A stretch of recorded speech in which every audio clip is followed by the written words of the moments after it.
अस्सलाम वालेकुम। हमारी बॉडी को तकरीबन 24 एसेंशियल मिनरल्स की ज़रूरत होती है, जिसमें से एक मोस्ट इंपॉर्टेंट है मैग्नीशियम।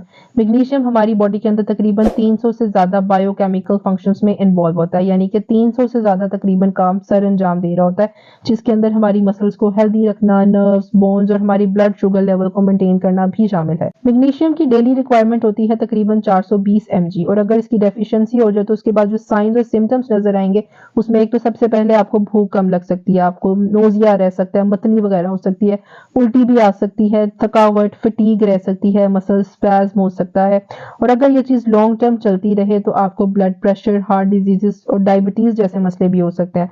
आपकी हार्ट बीट अब नॉर्मल रह सकती है, आपको वीकनेस हो सकती है, लोअर कैल्शियम हो जाएगा, जिसकी वजह से आपको ऑस्टियोपोरोसिस भी हो सकता है, आपको माइग्रेन, हेडेक जैसे मसले भी पेश आ सकते हैं। इसके अलावा लैक ऑफ इमोशंस भी हो सकता है, एंजाइटी हो सकती है, सीवियर अस्थमा भी हो सकता है। इसलिए अक्सर आपने देखा होगा कि अस्थमा के पेशेंट्स को मैग्नीशियम सल्फेट इनहेलर्स यूज करवाए जाते हैं। इसकी डेफिशिएंसी हो किन लोगों को सकती है? एक तो वो लोग जो अपनी डाइट के अंदर मैग्नीशियम का इस्तेमाल कम करते हैं, टाइप 2 डायबिटीज के पेशेंट्स, किडनी प्रॉब्लम के साथ अगर आप हैं तो आपने चांसेस हैं कि आपके अंदर मैग्नीशियम की डेफिशिएंसी हो। डाइजेस्टिव प्रॉब्लम्स हो आपको, जैसे कि क्रोन्स डिजीज, लॉन्ग टर्म से आपको वॉमिटिंग, डायरिया वगैरह का मसला है, उसकी वजह से हो सकता है। आप कोई लॉन्ग टर्म से ऐसी मेडिसिन का इस्तेमाल करें जिसमें डायूरेटिक्स वगैरह आ जाते हैं, उसकी वजह से हो सकता है। अब इसकी डेफिशिएंसी होने पे इसको हम ट्रीट कैसे कर सकते हैं? तो सबसे पहले आ जाते हैं सप्लीमेंट। सप्लीमेंट्स का इस्तेमाल कर सकते हैं, लेकिन सप्लीमेंट्स हर किसी को सूट नहीं करते।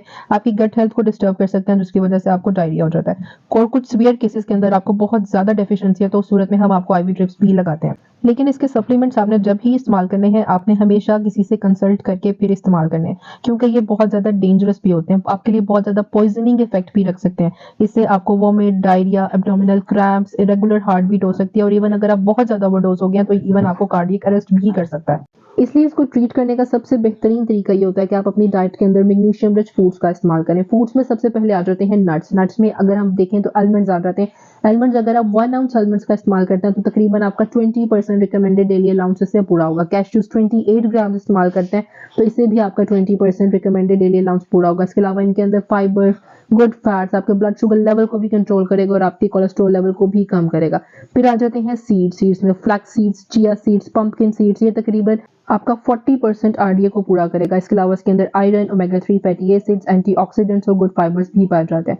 फिर आ जाते हैं होल ग्रेन्स, जिसमें बार्ले वगैरह आ जाता है। अगर आप इसका इस्तेमाल करते हैं तो ये आपका 20% आरडीए पूरा करेगा। इसके अलावा इसमें विटामिन बी, सेलेनियम, फाइबर भी मौजूद है और आपकी बॉडी में से इन्फ्लेमेशन वगैरह को भी कम करता है। फिर आ जाते हैं ग्रीन लीफी वेजिटेबल्स। अगर आप डेली 1 कप इस्तेमाल करते हैं तो ये तकरीबन आपका 37% आरडीए को पूरा करेगा। इसके अलावा इसके अंदर विटामिन ए, विटामिन सी और विटामिन के भी पाया जाता है। फिर आ जाते हैं एवोकेडोस। अगर आप एक मीडियम साइज का एवोकेडो इस्तेमाल करते हैं तो तकरीबन इसके अंदर 58 mg तक मैग्नीशियम पाया जाता है, जो कि आपका 14% आरडीए बनता है। इसके अलावा इसके अंदर विटामिन बी, विटामिन के, पोटाशियम तो है ही है। इसके अलावा इसमें बहुत ही अच्छे fats, mono and saturated fats पाए जाते हैं, जो कि आपके लिए बहुत हेल्दी हैं। फिर इसमें फाइबर बड़ा अच्छा है, आपकी इन्फ्लेमेशन को भी कम करेगा और आपके कोलेस्ट्रॉल लेवल को भी कम करेगा। फिर इधर चॉकलेट लवर्स के लिए गुड न्यूज आ जाती है। अगर आप डार्क चॉकलेट 1 ounce इस्तेमाल करते हैं तो इसके अंदर 65 mg तक मैग्नीशियम पाया जाता है, जो कि आपका 50% आरडीए बनता है। इसके अलावा इसमें iron, copper, prebiotic, fibres, antioxidants पाए जाते हैं।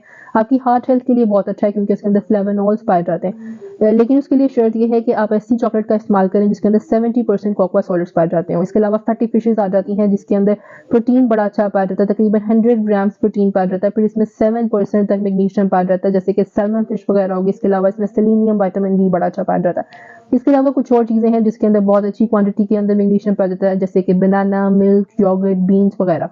होप सो मेरी आज की वीडियो आपको पसंद आई होगी। किसी भी तरह की कोई क्वेरी हो, आप मुझसे कुछ पूछना चाहते हो तो मेरा व्हाट्सएप नंबर स्क्रीन पर चल रहा होगा। Thank you for watching. Allah Hafiz.